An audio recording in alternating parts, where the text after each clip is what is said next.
안녕하세요. 온땅교회를 말씀으로 섬기고 있는 한성민 목사입니다. 온땅교회 유튜브 채널을 시청해 주셔서 감사합니다. 설교를 들으신 후에 좋아요와 구독을 꼭 눌러주시면 감사드리겠습니다. 온땅교회 말씀 사역에 큰 도움이 됩니다. 오늘도 말씀 안에서 평안하시고 즐거운 하루 되시길 바랍니다. 감사합니다. 구독과 좋아요를 꾹꾹 눌러주세요. 감사합니다.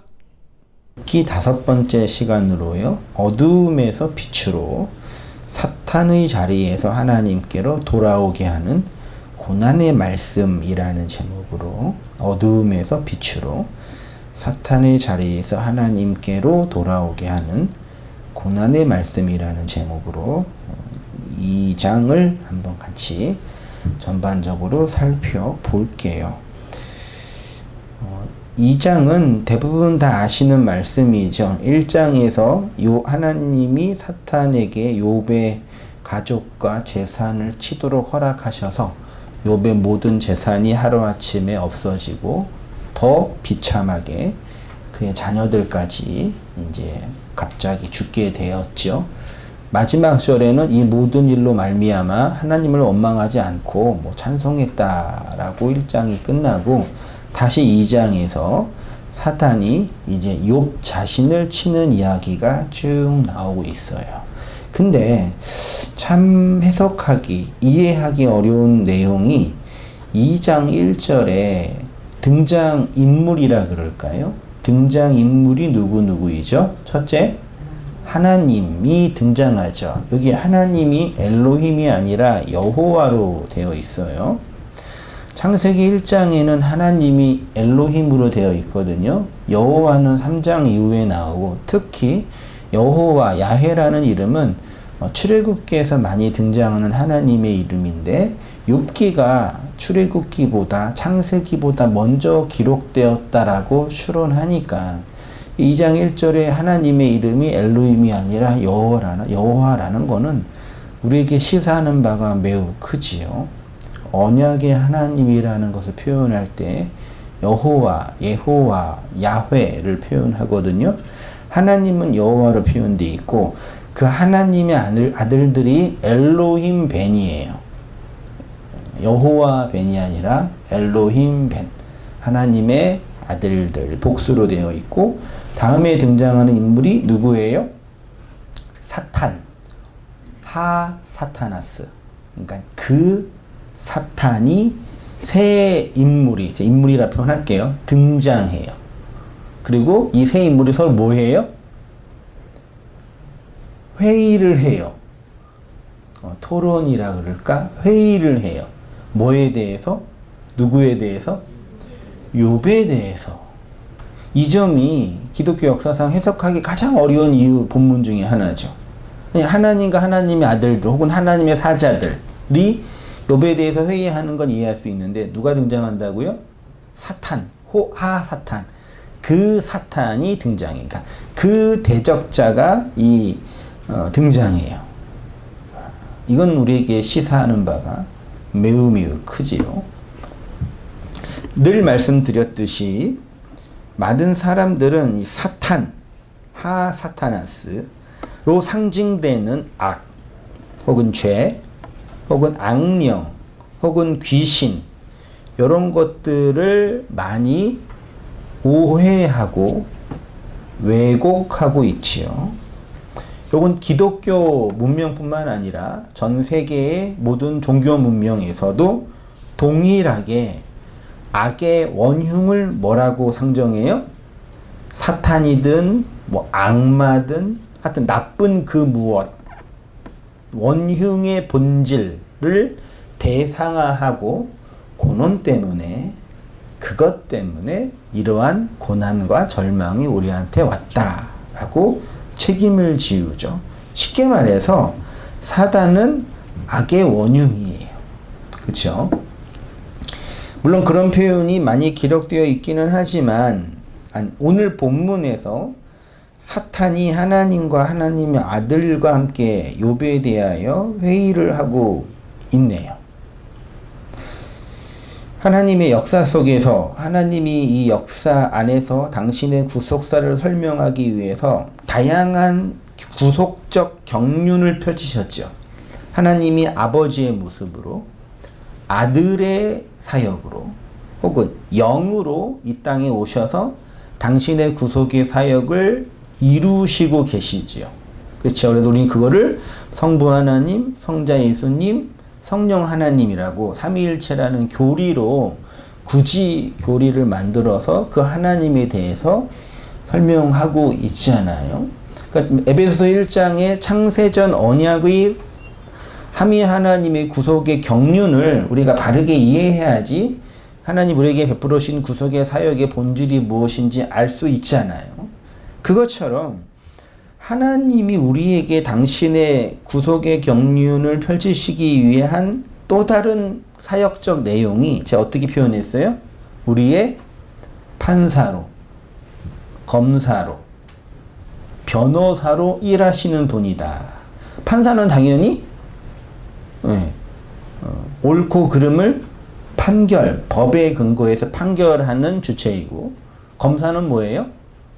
죄 지은 자를 법에 근거해서 기소하는 역할을 하죠. 그러니까 검사가 없으면 죄가 드러나요, 안 드러나요? 안 드러나죠. 죄라는 것을 지었어도 검사가 그 죄에 대해서 너 죄인이야라고 기소하지 않으면 그 죄는 없는 거죠. 그 또 하나는 변호사의 역할을 하죠. 마치 이것이 하나님이 우리 역사 안에서 펼쳐진 사역인 거죠. 그렇죠? 요렇게 한번 생각해서 이 어전회의의 장면을 본다면 하나님은 판사의 일을 하시고 여호와 하나님은 엘로힘 벤은 무슨 일을 해요? 하나님의 아들들은 펼쳐진 말씀들로 일하는 거니까 변호사의 일을 하고, 검사의 일을 누가 하고 있어요? 사탄이. 원래 사탄이라는 자체가 그런 뜻이잖아요. 그 적대하다, 대적하다, 그런 뜻이니까 이 일을 하고 있는 거죠. 그럼 이렇게 본다면 하나님이 어떤 역할을 하고 있는 거예요? 우리 인생을 판단하고 판결하는 분이시기도 하시고, 우리를 죄와 악에서 변호하고 구원하는 분이시기도 하지만, 또 한편으로는 우리를 정죄하는 분이시기도 하죠. 맞나요? 동의되셔요? 중요해요. 네. 그럼 당신 말은 하나님이 사탄이냐? 이렇게 이제 내릴 수 있는데, 그래요? 그러나요? 한번 잘 이렇게 생각해 보고 여러분 스스로 정리해 보세요. 솔직히 이 기독교 역사와 변증학자들이 이 악의 기원을 어떻게 표현하냐면, 어떻게 표현해요? 하나님이 그 악을 뭐 했다? 허락하셨다. 하나님이 그 죄를 허락하셨다. 그러면 책임이 누구한테 있는 거예요? 아니, 하나님 안에 있었던 거에 밖에 있었던 거예요. 그 논리로 본다면 밖에 있었던 건데 그거를 안에 들어오도록 뭐 했다? 허락했다. 이렇게 애매모호한 변증을 해댔어요. 그렇죠? 그 악의 기원, 고통의 기원, 이런 것, 사탄의 뭐 기원, 이런 것들을 당연히 이원론적으로 하나님을 대적하는 악의 세력으로 사탄, 그런 거 없어요. 이해되시죠? 무슨 하나님과 싸울 수 있는 어떤 거대한 군사 세력이 세상에 있어요? 뭐 사단이 하나님의 사역을 뭐 이렇게 막 방해하고 하나님과 싸우고 맞짱 뜨고 그럴 수 있어요? 그건 말도 안 되는 신학적 변론이에요. 근데 그렇게는 말 못하지만 그 악의 기원 사탄을 하나님은 원하지 않았는데 걔네가 있고 걔네들 그냥 구속의 경륜을 위해서 허락하셨다 정도로 해석을 하죠. 저도 그게 가장 이해가 안 됐어요. 아무것도 없었던 것에서부터 무엇인가 만들어냈다면, 그렇죠? 그 만드신 분이 누구예요? 하나님이시니까. 그러면 악이라는 거, 죄라는 거, 사탄이라는 것도 아무것도 없었을 때가 있었을 거 아니에요. 그게 하나님의 의지와 뜻과 상관이 없이 자연 발생했겠어요? 혹은 하나님의 의지와 반해서 하나님은 사단이나 악이나 죄 이런 거 싫어하고 혐오하시고 이런 거를 이렇게 만들기 싫어했던 분이신데 그냥 그게 하나님의 사역에 반해서 혼자 나온 거예요? 맞아요? 틀려요? 그럴 수는 없잖아요. 제가 어떤 말을 하고 싶은지 아시겠어요? 이 뱀처럼 지혜롭게 하는 복음의 비밀을 알아야 돼요. 오늘 하나님의 하늘의 어전 회의에서 여호와와 하나님의 아들과 사탄이 욥에 대해서 회의를 하고 있어요. 그렇죠? 따라서 우리 인생 속에서도 하나님은 우리의 판사로 일하시는 분이시고 우리를 기소하는 검사로도 일하는 분이시고 우리를 변호하는 변호사로도 일하는 분이신 것을 아셔야 돼요. 성부 하나님과 성자 예수님과 성령 하나님이 구속의 경륜을 사역하신 것처럼 우리를 변호하는 하나님으로만 본다는 것도 위험하고 우리를 경책하는 분으로만 보는 것도 잘못된 거죠. 하나님의 구속의 경륜이 이렇게 펼쳐져요. 그렇게 이해하지 못하면 많은 사람들이 하나님을 반쪽의 하나님으로 혹은 내 밖에 있는 대상의 하나님으로 내 인생 밖에 계시는 거기 계시는 하나님으로 밖에 이해할 수 없는 거죠. 예수님이 말씀하신 것처럼 뱀처럼 지혜로운 복음과 비둘기처럼 순결하게 하는 복음이 여기에 담겨져 있다라는 걸 기억하셔야 됩니다. 이 페이지로 가셔서 하나님이 욥기를 통해서 우리에게 말씀하시는 것은 인생으로서 의인인 욥의 고난은 이런 거다. 혹은 인간의 고난은 이런 이유가 있다를 말씀하고 싶어서 그런 것이 아닙니다. 욥기를 의인은 왜 고난을 받지? 라는 관점으로 읽으면 애매모호해져요. 욥이 왜 고난받았어요? 겉으로 드러난 그 이유를 본다면 왜 고난받았어요? 편안하게 생각해 보세요. 의인이었기 때문에. 또 사단이 참소했기 때문에. 또 가진 게 있었기 때문에. 그렇게 말할 수 있잖아요. 그래서 우리가 이 땅에서 고난받는 그 이유를 설명하고 싶어 하는 거죠. 그렇게 보면 욥기는 영원히 모호한 책이 돼요. 이 땅에 어떻게 의인이 고난받을 수 있습니까? 어떻게 불의가 성행할 수 있습니까? 어떻게 하나님이 그럴 수 있습니까?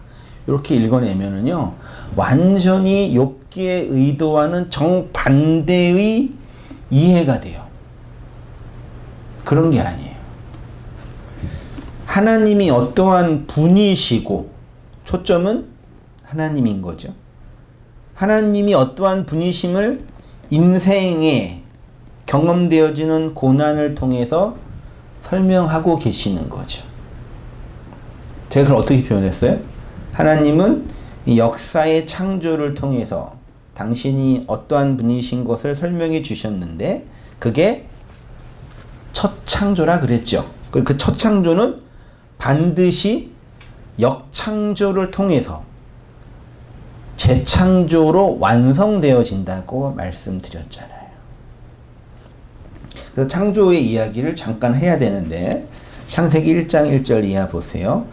1장 1절이죠. 태초에 하나님이 천지를 창조하시느니라. 땅이 혼돈하고 공허하며 흑암이 깊음 위에 있고 하나님의 영은 수면 위에 운행하시니라. 하나님이 이르시되 빛이 있으라 하시니 빛이 있었고 빛이 하나님 보시기에 좋았더라. 하나님이 빛과 어둠을 나누사 빛을 낮이라 부르시고 어둠을 밤이라 부르시니라. 저녁이 되고 아침이 되니 이는 첫째 날이니라.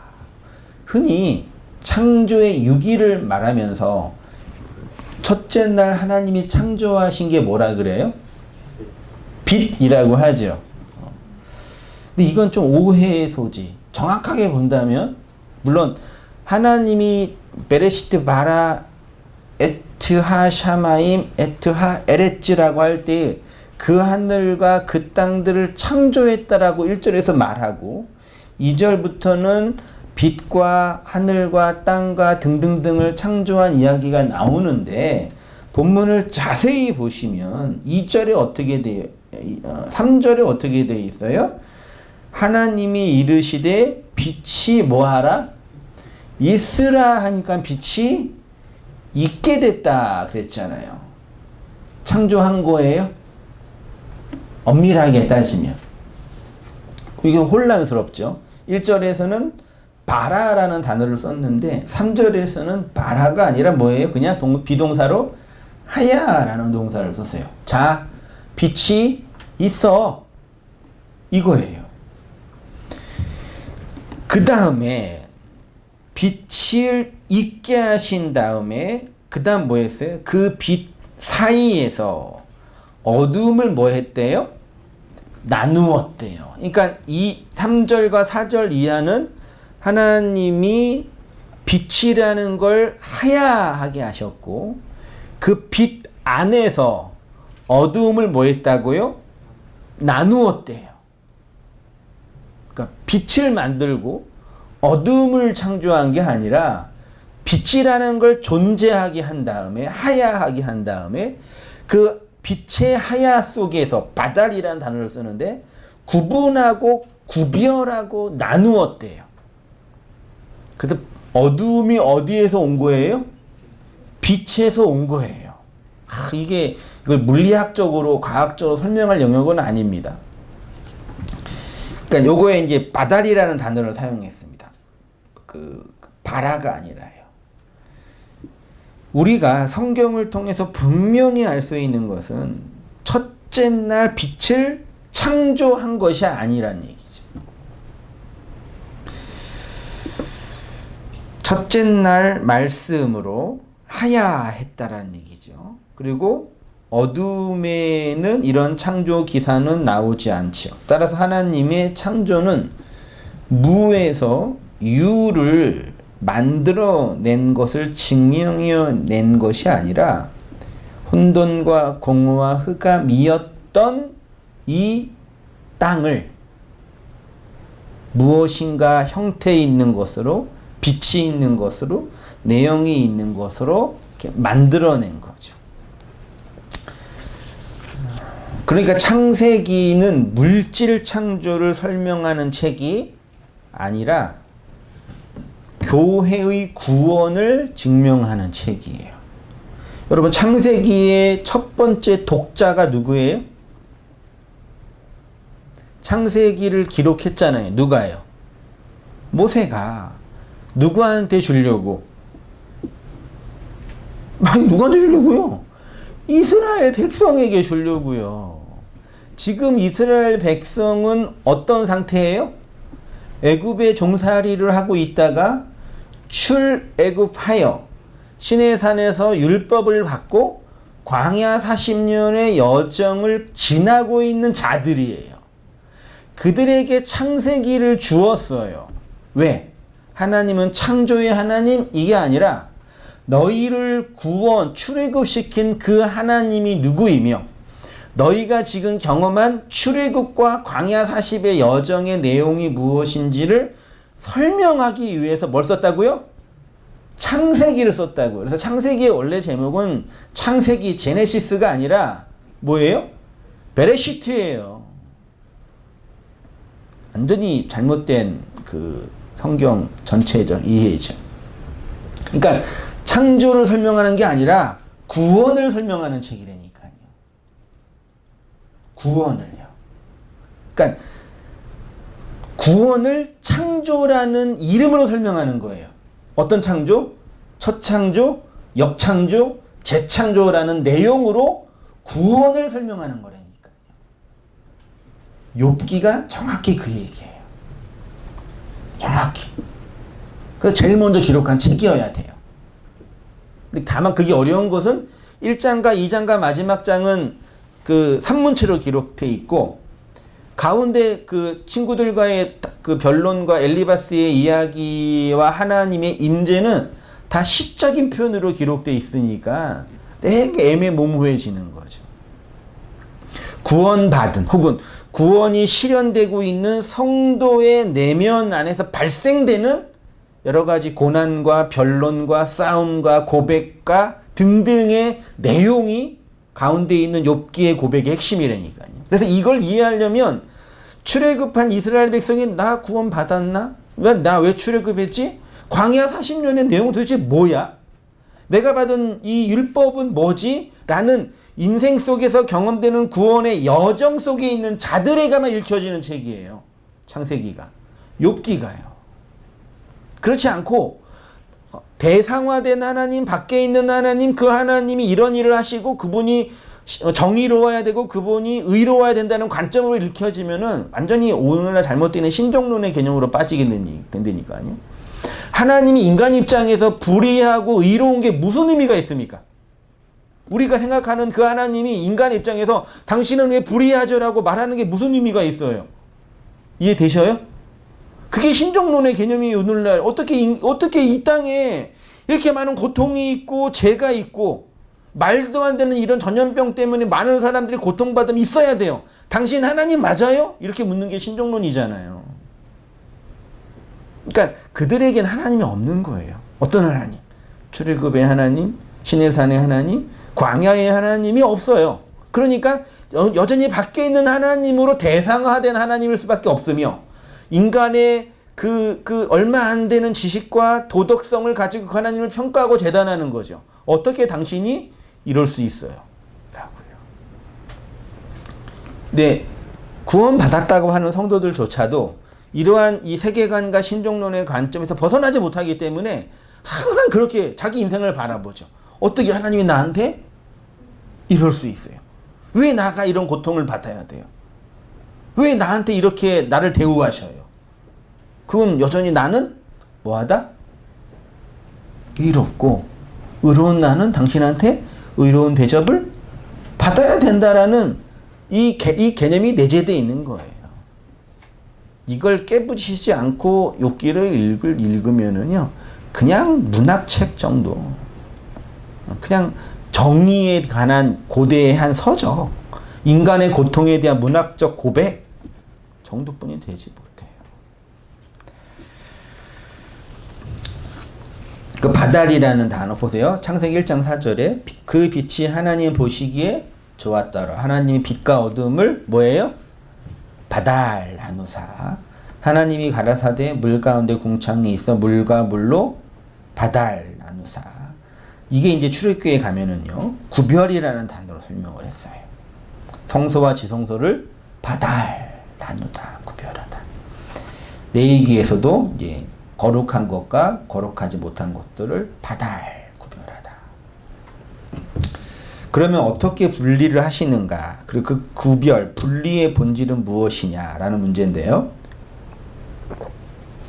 율법을 주어서 율법에서 그들을 분리하시는 거죠. 어두움을 주어서 어두움에서 그들을 분리하시는 거죠. 죄를 주어서 죄에서 그들을 분리하시는 거죠. 빛과 어두움을 통해서, 빛은 뭘 통해서 알 수 있다고요? 네.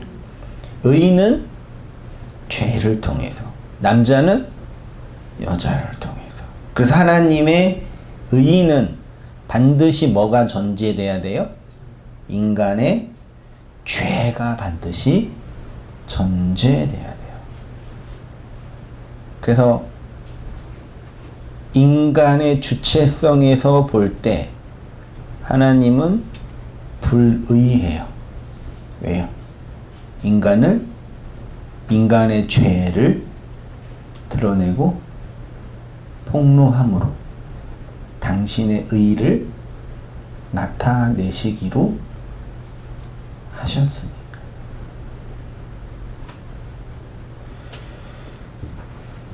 그러니까 진리 입장에서 선은 좋은 거고 악은 나쁜 거다. 그렇게 말하면 안 되는 거죠. 진리 입장에서, 도덕의 입장이 아니라요. 왜냐하면 선은 반드시 무엇을 통해서 드러나요? 악을 통해서요. 악이 없는데 어떻게 선이 나타나요? 이게 인간의 딜레마하고 고통이라니까요. 그러면 하나님은 인간의 입장에서 당신은 선하겠다라고 선언하셨잖아요. 당신이 나는 의롭고 선한 존재라고 선언하셨잖아요. 그러면 그 의와 그 선이 설명되기 위해서 반드시 전제되는 게 뭐예요? 악과 불의죠. 그러니까 인간 입장에서는 하나님이 못마땅하죠. 여러분, 신앙은 요거를 정리하고 해결해 가는 거예요. 진리는 이 영역의 문제라니까요. 불의한 나를 폭로하심으로 당신이 의롭게 된대요. 용납이 되셔요?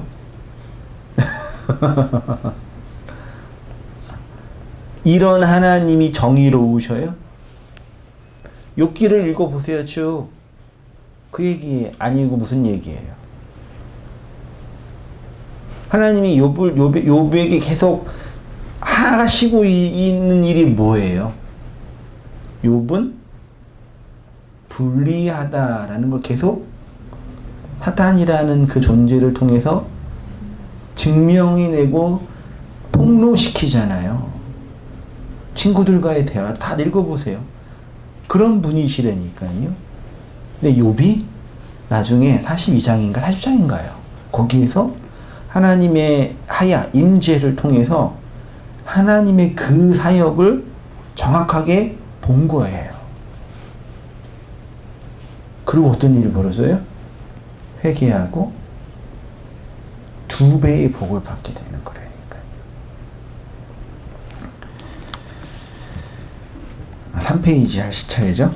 선이란 무엇인가 라고 할 때 그 선은 악의 반대라고 했습니다. 그래서 창세기에 하나님이 빛과 어둠을 창조하셨다라고 하지 않으시고 빛과 어둠을 빛에서 어둠을 나누셨다라고 했죠. 그러니까 의를 알기 위해서는 반드시 죄가 필요합니다. 의는 죄인으로부터 시작되는 거죠. 어떤 사람이 자신이 죄인인 것을 어떻게 알아요? 의를 알게 되면 죄인인 것을 알게 되잖아요. 그래서 자신의 죄를 회개하는 사람이 뭐라고요? 의인인 거죠. 근데 그 의인은 자신의 죄에 대한 자각을 통해서만 가능하잖아요. 자신이 어둠이라는 것을 알기 위해서 전제될 게 빛을 알아야 되잖아요. 그러면 자신이 빛에 있다는 것은 어둠이라는 것을 알게 되었다는 거죠. 욥기가 정확하게 이 이야기예요. 순전하고 의로운 욥에게 율법을 주신 하나님을 대적의 자리에 있는 사탄이라는 것을 알게 하는 거죠. 그를 그래서 정금으로 단련시키시고 그 일을 통해서 갑절의 복을 건네주신 거죠. 욥 자신이 사탄의 자리에 있다라는 것을 알아야지. 대적자의 자리, 건너편에 있는 자의 자리, 혹은 대상화하고 있는 자의 자리에 있다라는 것을 알아야지 비로소 뭐가 실현돼요? 하나님과의 하나됨과 연합이 가능한 거죠.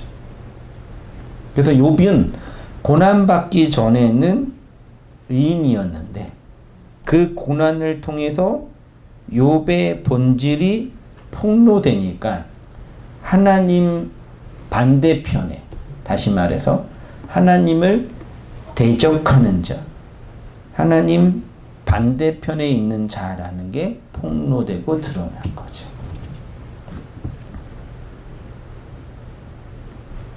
그게 신앙생활이죠. 그게 말씀생활이죠. 종교생활은 이거에 뭐예요?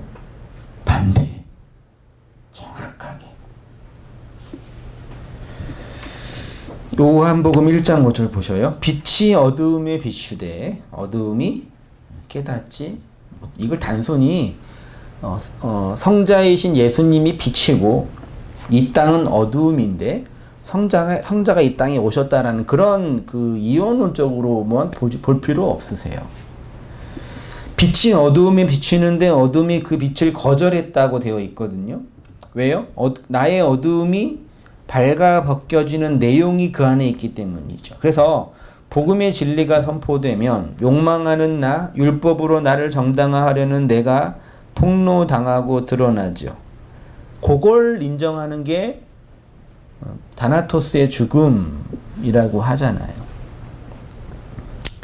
욥은 그것을 자신의 모든 재산과 가족과 관계를 잃어버리는 것으로 경험했어요. 그걸 제가 그래서 어떻게 표현했냐면은 이게 다 물리적으로 욥이 이걸 다 잃어버렸다라고 거지만 우리 입장에서 적용의 입장에서 진리 입장에서 본다면 이게 다 뭐예요? 그에게 뭐가 임한 거예요? 말씀이 임한 거예요. 제가 이 말씀을 고난의 말씀이라고 표현하는 거예요. 그 말씀을 뭘로 감지한다고요? 고난으로 감지하고. 시편을 잘 읽어보면은 시인들이 이 고난의 말씀을 통해서 진리를 깨달았다라는 얘기를 많이 하잖아요. 그러니까 이 욥이 재산과 자녀와 관계를 다 잃어버리는 것은 단순히 그냥 물리적으로 이런 걸 빼앗겼다라는 것을 설명하고 싶은 게 아니라, 그래서 욥처럼 우리도 동일하게 이런 것을 잃어버린다 이런 게 아니에요. 그렇게 이해해버리면 완전히 성경을 정말 말도 안 되게 읽는 거예요.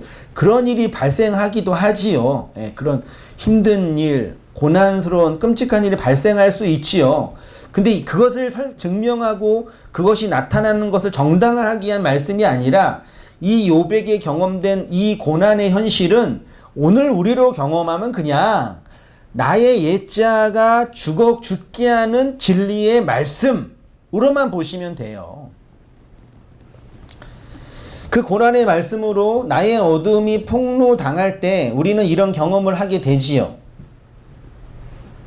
우리도 동일하게 이 40년의 광야 인생, 교회 생활을 통해서 우리의 것을 다 잃어버리는 경험을 하게 되지요. 아내가 날 버리고 도망가고 자식이 죽고 사업이 부도나고 그런 물리적인 것이 아니라 그런 내용을 경험하죠.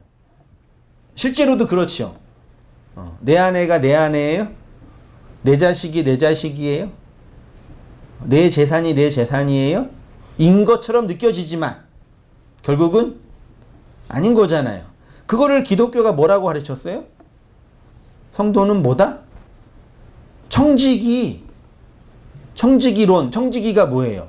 주인의 것을 대신 맡아서 관장하는 거, 뭐 그런 거 했잖아요.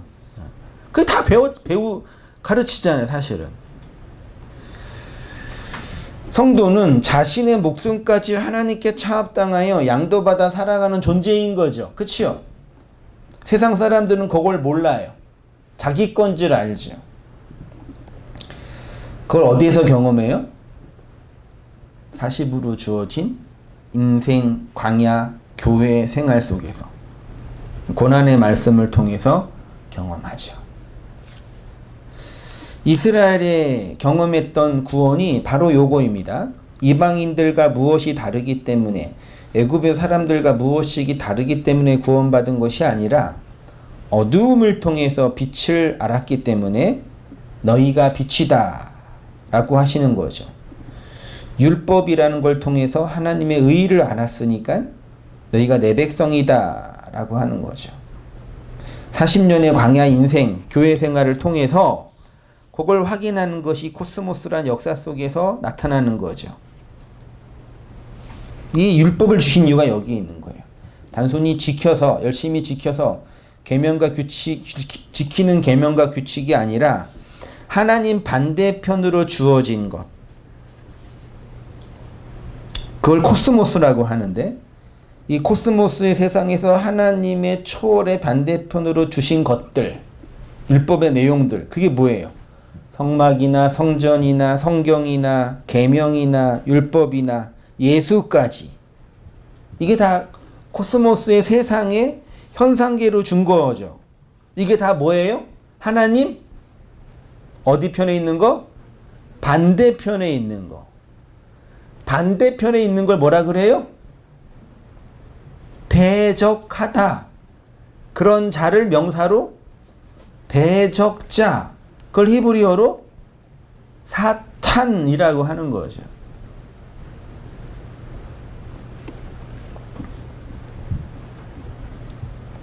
그럼 이 반대편으로 주신 이유는 그걸 통해서 주신 자를 알아먹고 어디로 오라?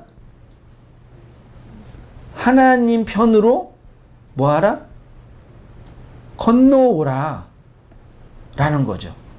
그래서 모든 진리를 추구했던 모든 사람들이 다 뭐 하기를 원했어요? 건너가기를 원했잖아요. 그리고 건너가야 된다고 말했잖아요.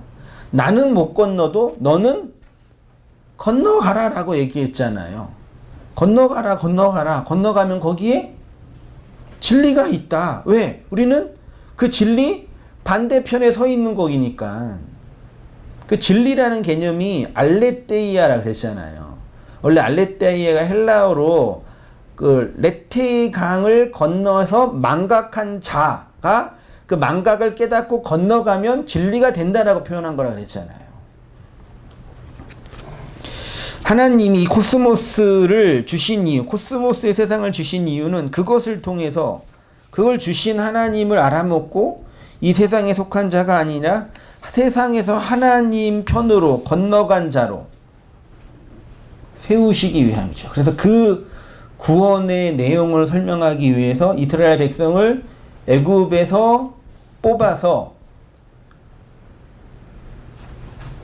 홍해를 건너게 하시고 또 어디를 건너게 해요? 가나안을 건너게 하셨잖아요. 그러면 보세요. 사탄이라는 게 결국 뭐예요? 사타나스라는 개념 자체가 그러니까 대적자, 대항자 이런 개념인데 요거를 단순히 관계에서 나를 대적하는 원수 이렇게만 보지 말고 물리적으로 볼 때 반대편에 있는 거, 건너편에 있는 걸 뭐라 그런다고요? 그거를 사탄이라 그런다고요. 그게 사탄의 본질이라고요. 그러니까 하나님이 우리 밖에 계시면 그 하나님은 나에게 뭐예요? 뭐라고요? 뭐라고요? 하나님, 내가 하나님 밖에 건너편에 있으면 나는 하나님이 뭐라고요? 이해되셔요? 그게 사탄의 본질이에요. 그거를 구약에서는 하나님을 등진 자의 삶, 하나님을 대적하는 자 등등으로 표현을 했고, 그거를 이제 윤리적으로 도덕적으로 결합해가지고 불결과 악으로 죄로 해가지고 아주 그 도덕성, 비도덕성 이렇게 이해했기 때문에 우리가 많이 혐오하는데 근본적으로는 반대편에 건너편에 있는 자죠. 그래서 인간은 모두 이 밖에 있는 대상 너가 나의 뭐예요? 사탄이에요. 그쵸? 내 안에 있는 너 세상이 있어요? 없어요? 네? 내 안에 있는 너 세상이 있어요? 없어요? 내가 사랑해서 결혼한 내 아내, 내 남편도 나에게 뭐예요? 내 건너편에 있잖아요. 대적자죠. 가끔 착각하죠. 내 안에 있는 것처럼. 그렇지만 아니죠. 그렇죠? 내가 낳은 내 몸으로 낳은 내 자식도 내 안에 있었지만, 예, 내 안에 있었을 때만 내 편이지만 내 밖으로 나가면 나의 뭐가 돼요? 대적자, 사탄이 되잖아요. 그러니까 인생은 자아라는 이 아가 있는 이상 그 또 다른 아들은 다 내 밖에 있는 뭐예요? 사탄들이에요. 그런 개념으로 대적자라고 표현하는 거죠. 이해되셨죠? 그러니까 이 코스모스의 세상을 집착하고 하나님이 진리를 알라고 건네준 이 세상이니까 요거를 목적 삼아 살아가서 있는 그 모습, 그 하나님을 등진 모습, 하나님의 반대편에 있는 그것이 사타나스 라고 표현하는 거죠. 그것이 하나님을 뭐 하는 거라고요? 대적한다. 근데 하나님이 가장 슬프고 혐오한 죄가 뭐라고요? 하나님을 대적하는 거예요. 그래서 계속 이스라엘 백성에게 너희는 왜 나를 계속 뭐하냐? 대적하냐? 뭘 가지고? 율법을 가지고, 뭘 가지고? 열심을 가지고, 뭘 가지고? 헌신을 가지고 왜 나를 대적하냐라고 탄원한 거예요. 탄식한 거예요. 성전을 주시고 성전의 기명과 제사 제도를 주신 이유는 이 코스모스의 세상, 건너편의 세상을 통해서 하나님 편으로 뭐하라고? 건너오라고 주신 건데 그때 다나토스의 무트의 죽음이 발생되는데 요 인간들이 자꾸 성전과 성전 제사를 통해서 하나님 건너편에서 하나님을 대상화하고 자기를 정당화하는 사탄의 모습으로 있는 거예요.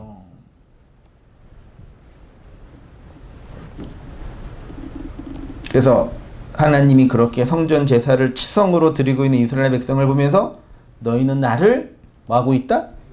대적하고 있구나 라고 선지자들을 통해서 계속 얘기한 거죠. 그러니까 그러니까 하나님이 말한 게 아니라 선지자들을 통해서 말했으니까 선지자들이 얼마나 힘들었겠어요. 아니 이스라엘 백성을 보면 도덕적으로 윤리적으로 볼 때 큰 문제가 없고 잘 살고 최선을 다하고 있는데 하나님의 말씀을 전하는 입장에서 보니까 하나님을 완전히 뭐 하는 거예요? 대적하고 있는 거라니까요. 그래서 고난받은 거죠. 이사야 대표적인 말씀 보세요. 여호와께서 말씀하시되 너희의 무수한 재물이 내게 무엇이 유익하뇨? 나는 수장의 번제와 살찐 짐승의 기름에 배불렀고 나는 수송아지나 어린 양이나 수염소의 피를 기뻐하지 아니하노라. 너희가 내 앞에 보이러 오니 이것을 누가 너희에게 요구하였느냐? 내 마당만 밟을 뿐이니라. 헛된 재물을 다시 가져오지 말라. 분향은 내가 가증히 여기는 바여 월삭과 안식일과 대회로 모이는 것도 그러하니 성회와 아울러 악을 행하는 것을 내가 견디지 못하겠노라. 내 마음이 너희의 월삭과 정한 절기를 싫어하니 이것이 내게 무거운 짐이라. 내가 지기에 곤비하였느니라. 너희가 손을 펼 때에 내가 내 눈을 너희에게 가리고 너희가 많이 기도할지라도 내가 듣지 않게. 이거 다 누가 주신 거예요? 기도, 재물, 월삭, 안식일, 마당, 다 수송아지, 번제 다 누가 준 거예요? 하나님이 나한테 건너오라고 준 이 코스모스의 내용들이잖아요. 근데 그거 가지고 열심히 하고 있는 이들을 향해서 너희가 나를 뭐 한다? 대적하고 있다. 그게 악이다 라고 하는 거죠. 그래서 하나님 반드시 욥을 뭐 하셔야 돼요? 치셔야 돼요. 이스라엘 백성을 반드시 뭐 하셔야 돼요? 치셔야 된다고요. 우리들을 반드시 뭐 해야 돼요? 치셔야 돼요. 야곱을 반드시 치셔야 됐다고요.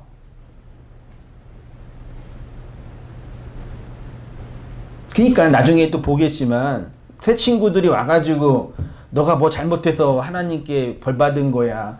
잘못한 게 있나 생각해 봐. 한번 생각해. 이런 말도 안 되는 얘기가 얼마나 정말 말도 안 되는 얘기인지. 하나님이 내 인생 속에서 건너편으로 건너오라고 주신 그 사탄의 말씀의 내용이 뭔지 안 사람들이 그렇게 말할 수 있겠냐고. 이 세상, 코스모스의 세상의 내용이 뭔지 안 사람들이 그렇게 말할 수 있겠냐고.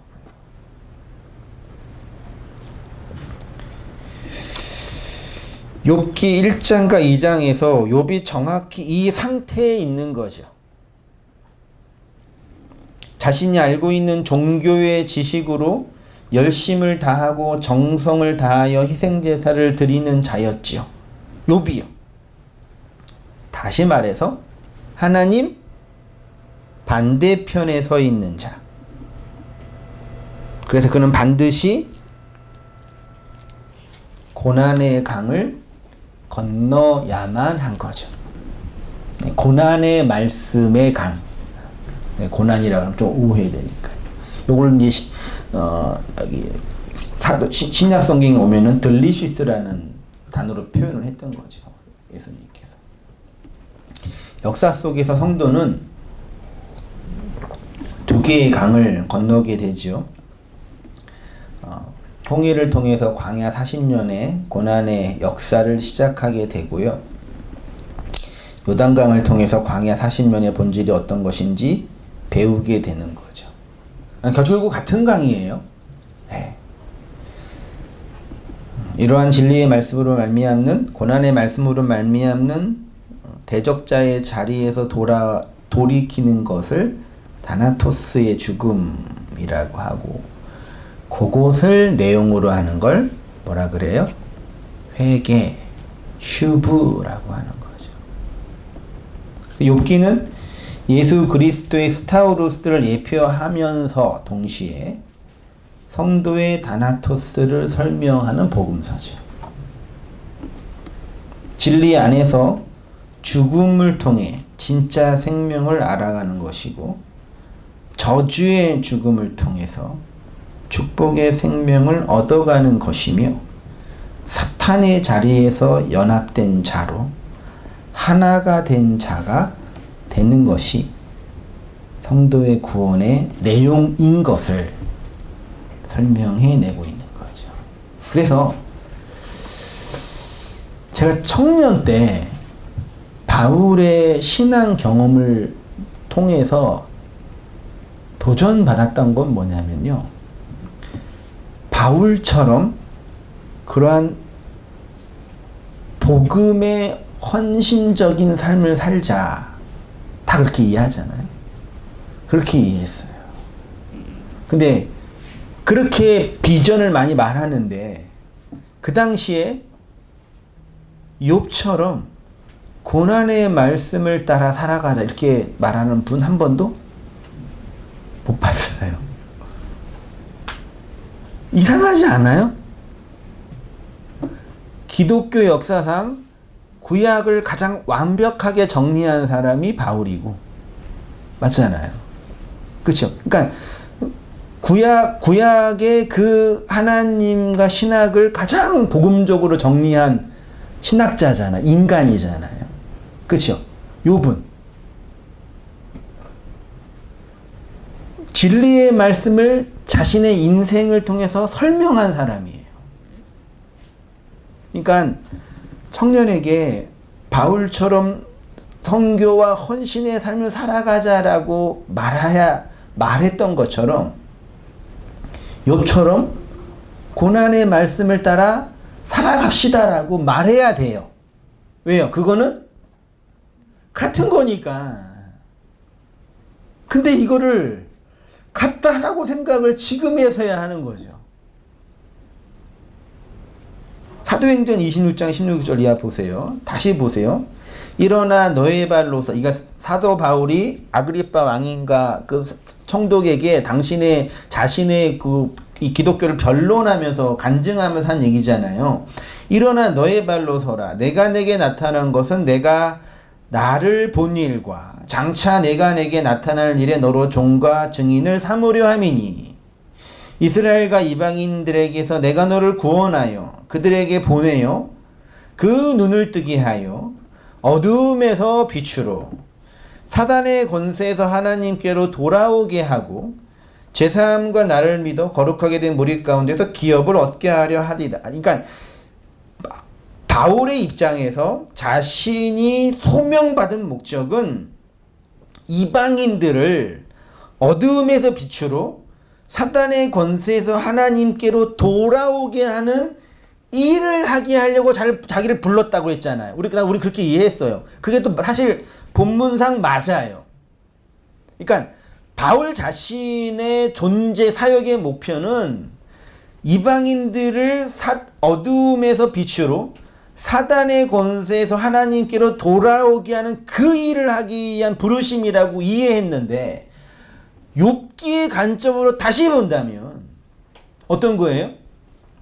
바울이 어두움이었는데 빛으로 돌아온 거고 사단의 자리에 있었는데 하나님께로 돌이킨 거예요. 그러니까 그 일을 할 수 있는 거죠. 그렇죠? 근데 저는 후자는 빼먹고 전자만 하면 되는 줄 알았다니까요. 그 일, 그 기능, 그 스킬, 그 방법, 설교를 잘하는 방법, 목회를 잘하는 방법 등으로 표현된 오늘날 개신교의 이 선교 체제, 그것만 잘하면 되는 줄 알았어요. 저는 근데 복음을 알고 나서 그게 아닌 걸 알았으니까 이렇게 말씀을 전하는 거죠. 요즘 들어 더 뼈저리게 느껴요. 이게 그 기능과 사역, 무슨 기업을 운영하는 것처럼 목표를 성취하는 것처럼 그렇게 할 수 있는 일이 아니라는 걸 더 뼈저리게 느껴요. 바울 자신이 욥의 자리에 있었던 거죠. 쉽게 말하면 욥이 바울의 일을 한 거죠.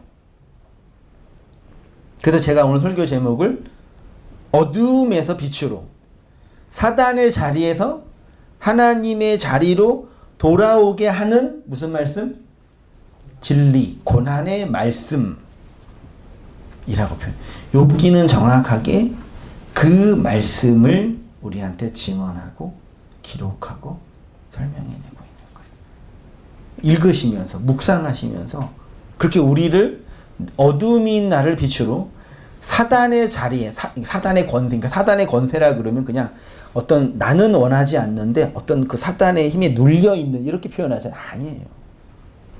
그 사단의 위치에 있는 나가 하나님께 그게 제사함이고 거룩하게 되는 거고 기업이 되는 거란 얘기죠. 그렇게 정리하고 읽어내니까 복음이 선명하게 보일 뿐만 아니라 뭐가 선명하게 보여요? 내가 선명하게 보여. 욥도 그렇게 선명하게 자신을 본 거죠. 하나님의 임재를 통해서. 그건 여러분들도 그렇게 보게 되는 거죠.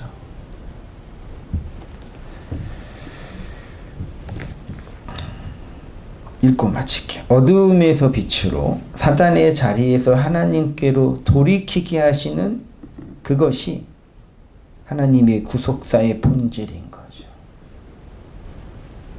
그래서 고난의 말씀이라는 것을 통해서 내가 그 어두움이었습니다.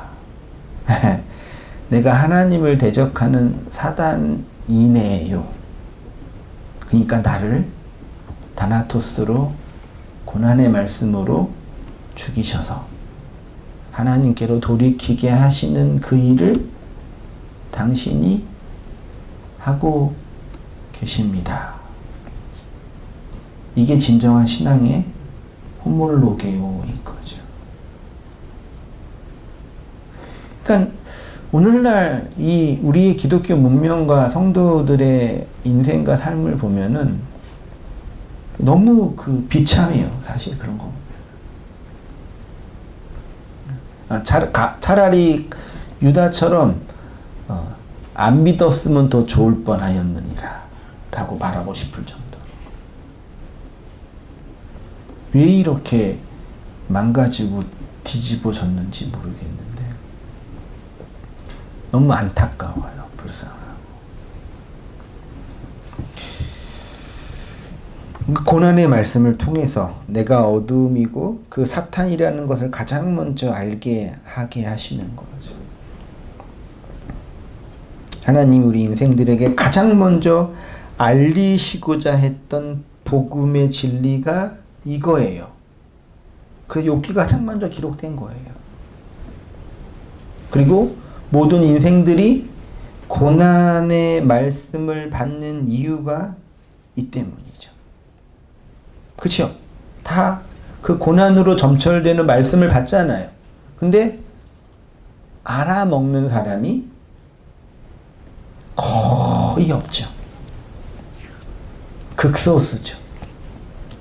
그들만 그 고난의 말씀을 통해서 하나님의 자리로, 하나님 편으로, 하나님 속으로, 진리 안으로 차압당하여 구원을 완성하고 이루어가는 거죠. 이 하나님의 은혜를 기억하고 묵상하시면서 그 은혜 따라 살아가는 우리 성도님 되시기를 주의 이름으로 축원드립니다. 기도하겠습니다. 하나님 아버지, 어둠에서 빛으로 사단의 권세, 아니 사단의 자리에서 하나님의 자리로 돌이키게 하시는 이 고난의 말씀들을 잠깐 살피며 묵상하며 나눕니다. 그렇습니다. 그런 저희 인생들을 당신의 그 고난의 말씀으로 어거하셔서 이끄시는 하나님의 사역을 목도하게 하시고 우리의 역사와 내면 속에서 펼치시는 하나님의 일하심으로 말미암아 구속의 경륜이 완성되고 있음을 고백하며 찬송하는 저희의 모든 삶들 되어지도록 주여 인도하여 주옵소서. 사단이 악의 원흉이고 하나님과 싸우는 죄의 화신이 아니라 우리의 어떠함과 우리의 절망을 설명하는 하나님의 구원의 상징이고 내용인 것들을 또한 배우고 나누었습니다. 그 일들을 통해서 우리를 건너게 하시고 돌이키게 하시는 하나님의 그 놀라운 구원의 사역을 목독하게 하셔서 그 영광을 나타내고 드러내는 우리의 모든 삶들이 되어지도록 주여 인도하여 주옵소서. 뿐만 아니라 계속되는 고난의 말씀으로 말미암아 우리의 육체가 쇠하여지고 삶이 곤궁해지며 심령이 가난한 마음일지라도 그런 저희들을 살피시고 인도하시는 하나님의 손길과 일하심 안에서 그 영의 말씀으로 살아나고 회복되어지는 저희의 모든 삶들이 될 수 있도록 주여 인도하여 주옵소서. 그 영광과 제사함과 거룩하게 된 무리 가운데 하늘의 영광과 하나님을 기업으로 삼는 주의 백성들로 온전히 삼아 주시옵소서. 이제는 우리 주 예수 그리스도의 은혜와 하나님 아버지의 크신 사랑과 성령의 교통하심이 우리 사랑하는 모든 성도님들의 삶 속에 지금부터 영원까지 함께 있을지어다. 아멘.